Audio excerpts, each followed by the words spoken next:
नमस्कार दोस्तों, आपका स्वागत है आपके अपने ही चैनल TGNI वर्ल्ड में। दोस्तों, आपने अर्श से फर्श तक आने की कहावत तो सुनी ही होगी। आज का तुर्की इस कहावत की जीती जागती मिसाल बनने जा रहा है। वो देश जिसकी करेंसी एक वक्त में अमेरिकी डॉलर के लगभग बराबर थी, जो यूरोपीय यूनियन जैसे अमीर देशों के संगठन का हिस्सा है, इसके साथ साथ नाटो जैसे पावरफुल संगठन में भी शामिल है। उस तुर्की में आज के हालात ये हो गए हैं कि आम जनता को जीवन यापन के उपयोग में आने वाली सभी जरूरत की चीजों को हासिल करने के लिए संघर्ष करना पड़ा। तुर्की की करेंसी लीरा तेजी से नीचे गिर रही है और महंगाई तेजी से आसमान छू रही है। बीते एक साल में तुर्की की करेंसी लीरा में 45% की गिरावट आई है। लीरा अभी के वक्त में दुनिया की सबसे बुरा परफॉर्म करने वाली मेजर करेंसी बन गई है। इसी के साथ बेसिक फूड प्राइस में 62 से लेकर 70% तक का उछाल आया है। इन्वेस्टर का भरोसा भी तेजी से गिर रहा है। इन्वेस्टर अपने एसेट्स को डंप करके भाग रहे हैं। इस पूरी आर्थिक तबाही के जिम्मेदार सिर्फ एक ही शख्स हैं, तुर्की के वर्तमान राष्ट्रपति रजब तैयब एर्दोगान, जो मुस्लिम वर्ल्ड का खलीफा बनने और अपनी राष्ट्रपति की कुर्सी को बचाए रखने के लिए डेमोक्रेटिक वैल्यूज को ताक में रख के एक तानाशाह की तरह ऐसे आत्मघाती फैसले ले रहे हैं जिनका परिणाम तुर्की की आम जनता को भुगतना पड़ रहा है। अपनी आर्थिक नीतियों को देश में जबरदस्ती थोपने के लिए एर्दोगान ने तुर्की के सेंट्रल बैंक की ऑटोनॉमी को पूरी तरह से खत्म कर दिया है। सेंट्रल बैंक के सभी शीर्ष अधिकारियों को बदल के उनकी जगह ऐसे लोगों को कुर्सी पे बैठा दिया है जो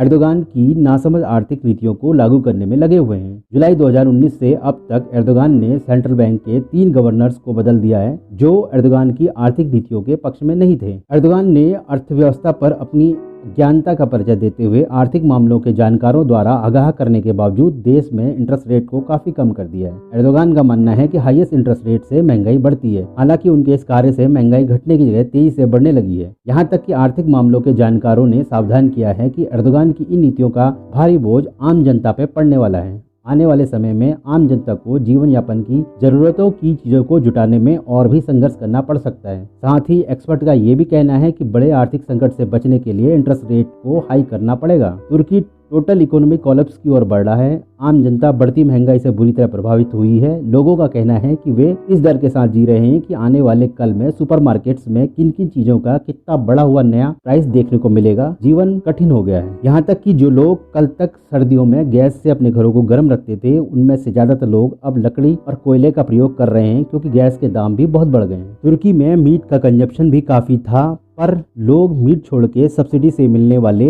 ब्रेड की लाइन में लग रहे हैं। हारकर लोग धीरे धीरे एर्दोगान सरकार के खिलाफ प्रदर्शन करने के लिए सड़कों पर उतर रहे हैं। जगह जगह ऐसे प्रदर्शन देखे जा रहे हैं। एर्दोगान सरकार भी इन प्रदर्शनों को कुचलने के लिए कई लोगों को हिरासत में ले चुकी है। तुर्की की विपक्षी दल भी सरकार पर इस्तीफा देने एवं आपातकालीन चुनाव घोषित करने का दबाव डाल रही है। कुल मिलाकर स्थिति बहुत गंभीर है। कई लोग सुरक्षित भविष्य की तलाश में यूरोप के दूसरे देशों में भी जा रहे हैं। यहाँ तक कि लोग धीरे धीरे लीरा में व्यापार करना भी बंद कर रहे हैं।